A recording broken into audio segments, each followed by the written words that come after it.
Penanaman uang atau modal dalam suatu perusahaan atau proyek tertentu untuk memperoleh suatu keuntungan.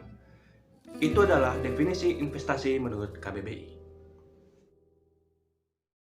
Oke, seperti yang saya katakan di awal tadi, jadi investasi itu merupakan sebuah aktivitas di mana kita menyimpan uang kita atau menanamkan uang kita atau dana kita pada suatu periode tertentu dengan harapan melalui penyimpanan yang telah kita lakukan tersebut dapat menimbulkan suatu keuntungan melalui peningkatan nilai investasi yang telah kita lakukan.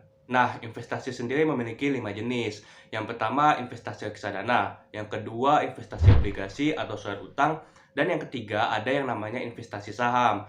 Nah, pada investasi saham ini, kita menanamkan modal kita pada suatu perusahaan, sehingga secara nggak langsung kita menjadi pemilik perusahaan tersebut juga. Lalu yang keempat, ada yang namanya investasi emas. Yang kelima, ada yang namanya investasi properti, yakni seperti tanah atau benda lainnya yang memiliki suatu nilai yang dapat bertumbuh di setiap waktu berjalannya.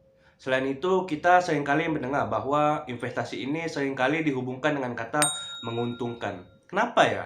Bahkan kita juga sering mendengar bahwa investasi itu lebih baik daripada menabung biasa. Well, itu betul, karena investasi memiliki beberapa keuntungan, yakni yang pertama, investasi tidak hanya menabung uang, tapi juga menambah nilai uang tersebut.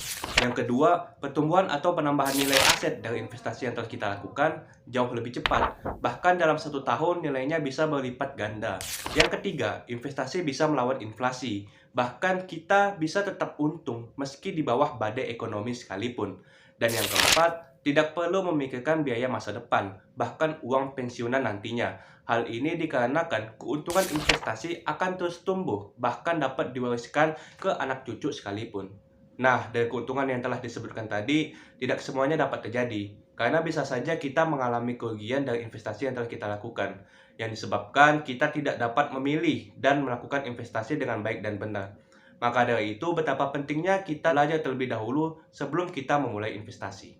Lalu pertanyaannya, kenapa kita sebagai generasi milenial diwajibkan untuk melek investasi? Terlepas dari segala keuntungan yang telah disebutkan tadi, ada beberapa keuntungan bagi kaum milenial yang telah berinvestasi sejak dini, yakni yang pertama, menjadikan uang produktif. Saat masih muda, tentu saja kita akan lebih berfokus pada cita-cita dan kehidupan sosial, guna menjadi lebih produktif. Nah, dengan investasi sejak dini, kita juga dapat membuat uang kita menjadi produktif dengan selalu bertumbuh, sehingga tidak hanya kita yang produktif, tapi uang juga ikut produktif. Yang kedua, bersifat jangka panjang. Investasi itu bisa bersifat jangka panjang, sehingga hasilnya tidak dapat dilihat langsung keesokan harinya.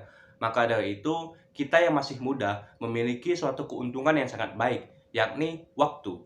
Dengan usia yang muda, maka kita memiliki waktu berinvestasi semakin lama, sehingga keuntungan yang akan didapatkan di masa depan tentu semakin besar juga. Lalu yang ketiga, mempersiapkan kehidupan berumah tangga. Walaupun kita masih belum menikah, namun dengan berinvestasi, kita dapat mempersiapkan dana kita untuk kehidupan setelah menikah nantinya.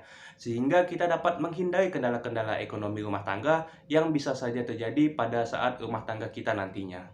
Nah, itu dia beberapa keuntungan investasi bagi kaum milenial. Ingat, sebagai generasi milenial, investasi yang paling baik bukanlah uang, emas, ataupun lainnya, tetapi usia kita sendiri, yakni waktu. Jadi jangan sia-siakan waktu yang ada, daripada kita gunakan untuk hal-hal yang tidak berguna, lebih baik kita gunakan untuk membuat diri kita dan uang kita menjadi lebih produktif. Sekian, terima kasih.